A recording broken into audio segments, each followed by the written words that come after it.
Hi, I'm Sophia. Welcome to week 6 of cooking camp. We will learn about bread and make pizza dough. Wait, before we get started, we have our review questions.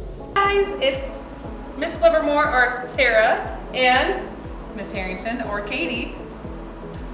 And our friend here, Layla, who's also my daughter, will also be helping us out because we're going to be asking Katie some questions today to see if she has paid attention to kids' cooking camp. Miss Harrington, about manners. Okay. And I think you probably know your manners. I think I'll be okay this round. Okay, here's your first question. Okay. What can you say if you would like the salt and pepper at the dinner table? Oh. I would say please pass the salt or please pass the pepper. And when it's passed me, I would also add thank you at the end. What goes on your lap before you eat? A napkin, so that you are, in case something falls on your lap, it's kind of covered. And it's also polite to wipe your face if it gets a little bit messy. How about this one? What should you always do before you eat? Before you eat a snack, before you eat dinner, before you eat breakfast? Wash your hands. Always good to wash your hands before you put anything in your mouth or near your face. It's time for pizza dough. Hello, my name is Pam, and I'm a baker at the Food Resource Center's bakery. We bake all sorts of things, but mostly we bake bread that we give away at our food pantry. And we also have a storefront that we sell bread at, and that bread helps pay for all the bread that we give away to people who need it at the food pantry. So today we're going to talk about bread, how to bake bread. Bread, as you guys may know, is part of the grain group, which you were learning about.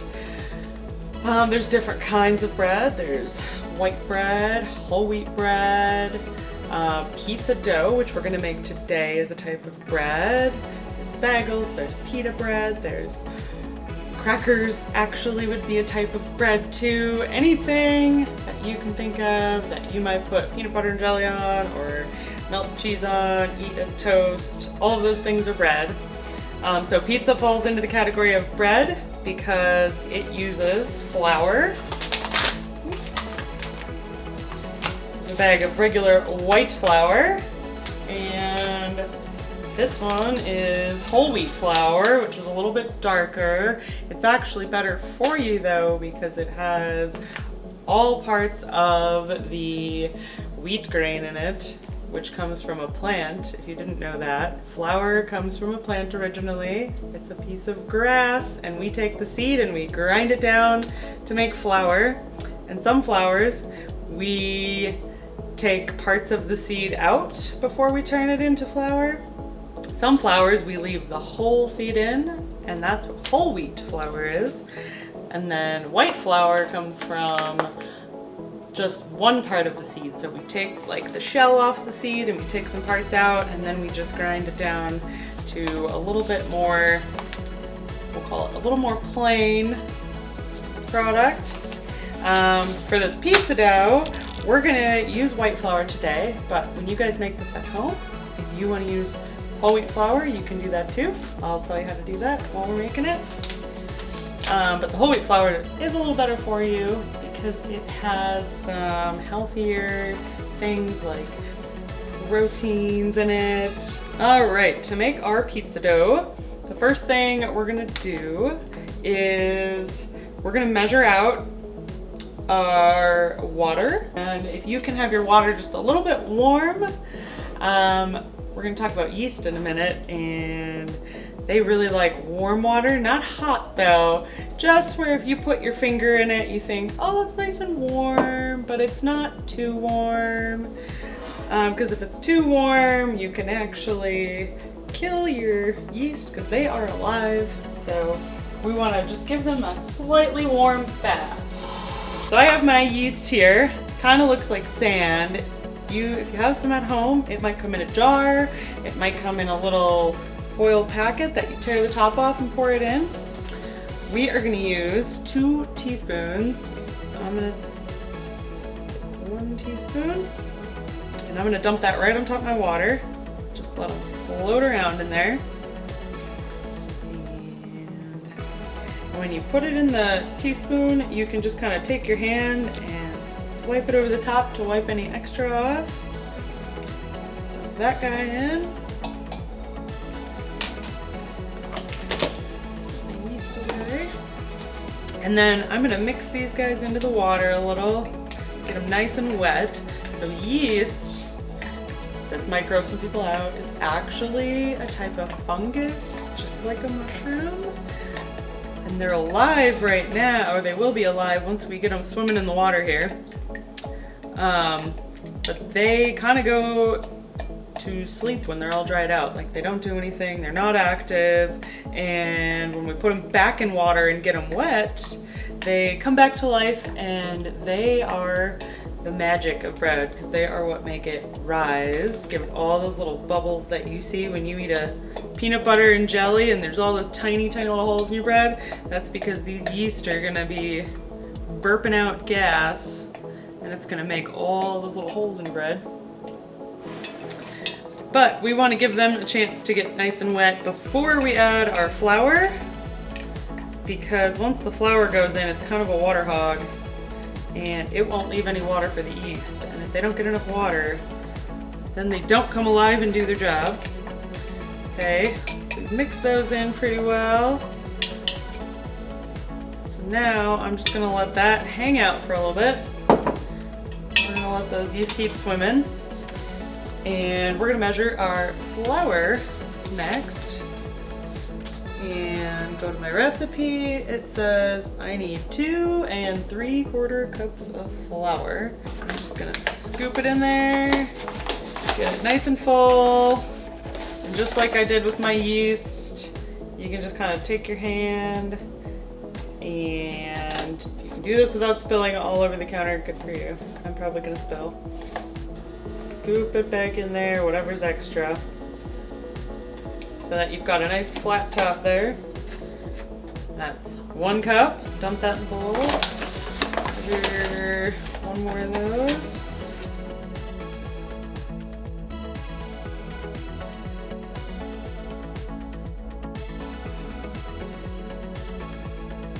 We've got our flour all measured out in our bowl there. And our yeast are still swimming around. They might start to bubble a little bit in the water.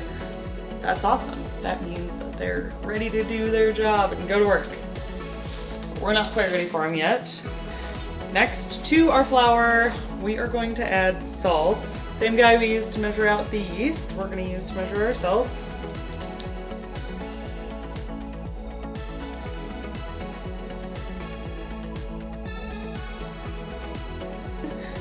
You now just want to kind of mix that into your flour.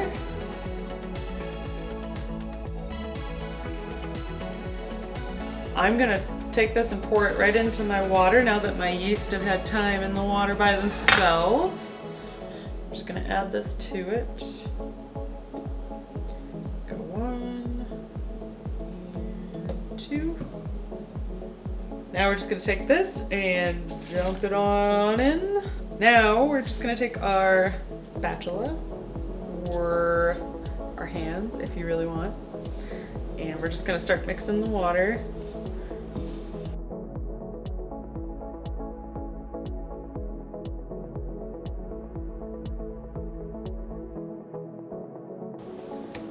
And a good way to think about kneading, or a good technique, is to just think about taking dough and maybe flattening it a little, and then taking half of it and folding it on top, like a piece of paper, but a lot harder to fold, and pushing it together until your dough starts to look like dough and not flour. So we're going to take a little bit more of our oil, or whatever we used for our oil, if it's not olive oil, and we're just going to pour it in just a tiny little bit, just like that much. And you take your hand and you're just going to wipe it around the inside until it's nice and coated with oil and slippery so the dough doesn't stick to it. And then you're going to take your dough and you're going to plop it back in there, and we're going to cover it up. You can use plastic wrap or whatever you have sitting around. Just put something over the top to keep the nice breeze off of it, so it doesn't dry out.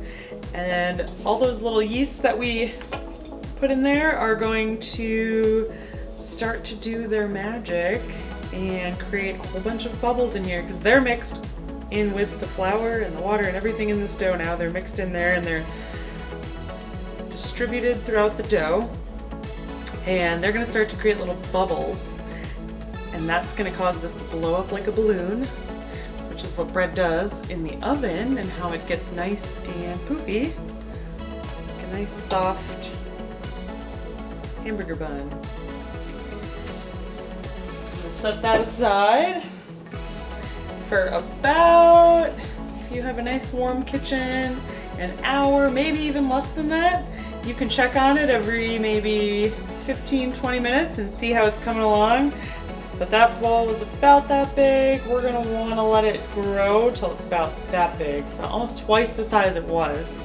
And so you can put a whole bunch of flour down and plop your dough down on there, and you can take a rolling pin and roll it out really nice and even. What I like to do with my pizza dough is just kind of pick it up and stretch it out. You can take your hands and you can just kind of punch it down, or you can push it. Whatever you're feeling like doing works. We're gonna bake our pizza on this pizza pan.